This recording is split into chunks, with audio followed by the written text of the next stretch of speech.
Preparation is key for any sporting contest, and for England, many people say they haven't had enough time in Australia, but their side has a settled look about it, despite the fact that there's no Ben Stokes and there's no Steve Finn. There have been injuries, but let's look at how England will line up. This is how I think they'll line up for the first test. The batting has a solid look about it, maybe more solid than Australia.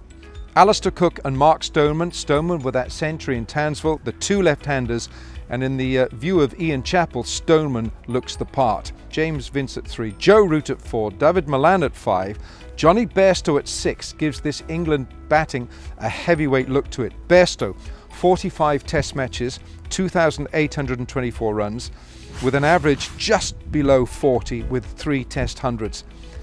When you look at that batting, then you add at 7 and 8 Moeen Ali, who averages just a shade short of 35 in 44 tests with 5 test centuries, and Chris Woakes, who averages 32 in 18 tests. You've got such a lot of batting there. And then let's look at the bowling department for England. This reeks of experience. Stuart Broad and James Anderson, between them, 238 test matches. They've picked up 6 wickets short of 900 test wickets. That speaks volumes for the heavyweight look of England's bowling, with, I think, Craig Overton, the Somerset quickie, who will get his first test cap in this opening match of the series. He's picked up 193 first-class wickets for Somerset. He's a twin brother of Jamie, and both the Overtons have played in Australia. They played for England in the Under-19 World Cup in 2012 in Townsville. Let's look at the Australian team. A 13-man squad has been picked for the first 2 matches, and Shane Warne has immediately said that Australia look muddled, that it's not a settled look for this Australian side. Let's look at the batting unit. David Warner, 66 test matches, stands out like a beacon at the top. Cameron Bancroft has not yet played a test, but he's been scoring heavily. Got a double hundred for Gloucestershire in the County Championship a couple of months ago, and a double hundred as well in Sheffield Shield cricket for his state side. Usman Khawaja selects himself at 3, Steve Smith at 4 with 56 test matches, Peter Hanscom will bat at 5, and the number 6 spot, Glenn Maxwell, has been left out, and Sean Marsh with 23 test matches, 4 test hundreds, averaging 36, will likely get the nod there.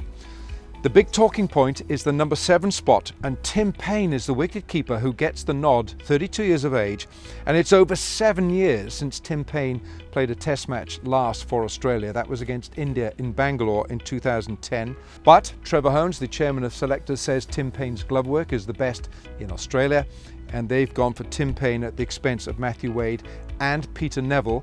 But Peter Neville is the man that Ricky Ponting said should play in this match. The bowling unit, well, there are injuries, of course, but the bowling unit selects itself. It's not as experienced as England, because you have Mitchell Starc, 36 matches, Pat Cummings, 5 test matches, Josh Hazlewood, 31, and Nathan Lyon, 69 test matches.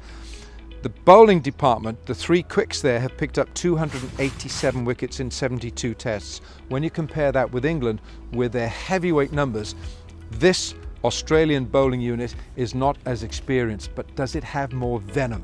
Will they use the kookaburra ball to better effect than England, who are not so much used to the kookaburra ball? Chappell again, Ian Chappell says that at the start of the series, the Australian fast bowling has got more venom, more hostility than England. We'll see. As far as the Gabba is concerned, since the war, the Second World War, Australia have won 11 out of 18 test matches here at the Gabba, and England have won only twice. If you look at that record, the past record, you'd say the cards are very much with Australia. But England suddenly look a very settled side, and how settled will Australia be? It's going to be a fascinating start to the series at the Gabba in Brisbane.